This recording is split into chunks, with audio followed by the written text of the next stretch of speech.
Leçon 13. 13e leçon. Chez les Louviers. Première partie. Madame Louvier est chez elle. Mon mari et moi habitons un appartement à Paris.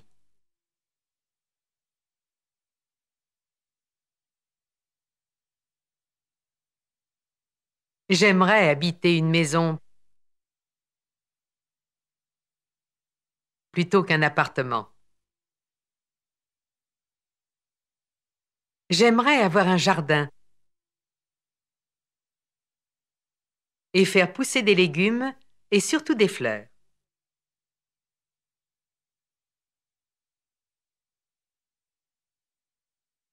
Mais mon mari travaille en plein cœur de Paris.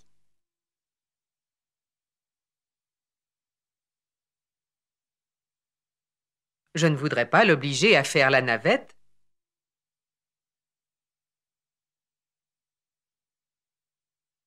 Entre la banlieue et son bureau.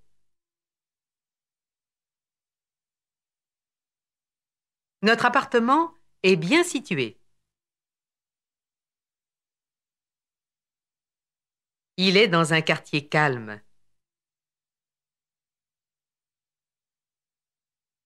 Il est dans un vieil hôtel particulier.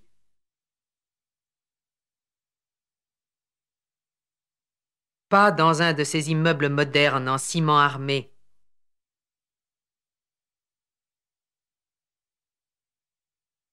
La maison a une belle façade en pierre, un beau portail et une grande cour intérieure. Les autres locataires sont assez sympathiques. Le propriétaire est plutôt désagréable, mais nous ne le voyons presque jamais. Je le vois à la fin de chaque trimestre quand je vais lui payer le loyer. Notre appartement a 7 pièces, sans compter le vestibule et les watters. Nous avons 3 chambres, une pour mon fils, une pour mon mari et pour moi, et une chambre d'amis. Le salon est immense. Il a 7 mètres sur 6.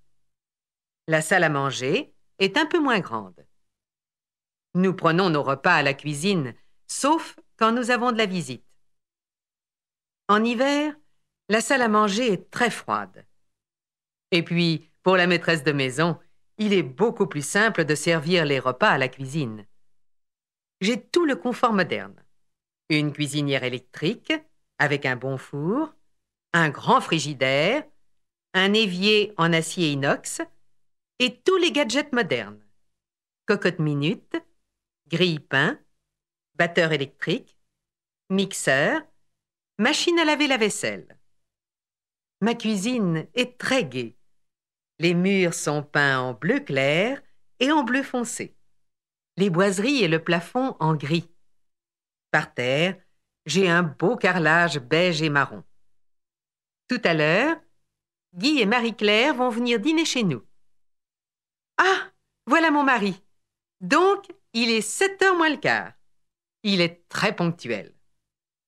Ah non, il est 7h moins 10 à la pendule.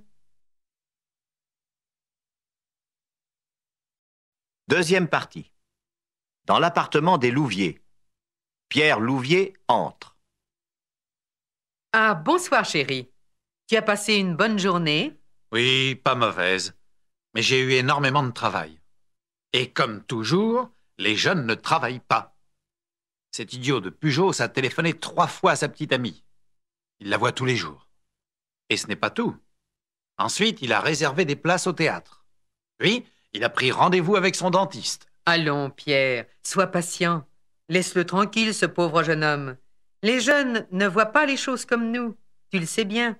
Finalement, il a renversé son café sur des documents importants. Bref, il n'a rien fait de la journée. Au contraire, il a fait énormément de choses, me semble-t-il. Tu ne prends rien au sérieux.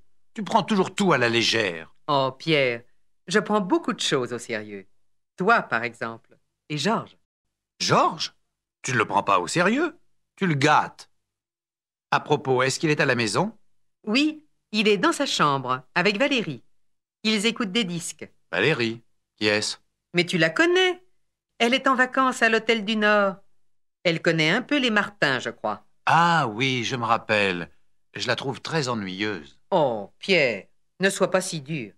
Elle est charmante, Valérie. Écoute, chérie, assieds-toi là dans le fauteuil, allume la radio ou bien lis ton journal. Moi, je te prépare un bon petit dîner. Merci, mais je ne veux pas manger. J'ai beaucoup travaillé aujourd'hui et j'ai besoin de repos. Je ne veux surtout pas manger. Même pas une petite tranche de veau? Non. Une toute petite tranche. Oui, très très petite. Et des frites minuscules. Ah, voilà Guy et Marie-Claire. Troisième partie, chez le dentiste. Asseyez-vous, monsieur. Là, dans ce grand fauteuil? Oui. Mais Soyez calme, monsieur. N'ayez pas peur, voyons. je peux fumer? Non, monsieur, pas en ce moment. Dans une demi-heure. J'ai eu une fois un dentiste affreux. Mais moi, je suis un dentiste excellent. Allez, venez, monsieur.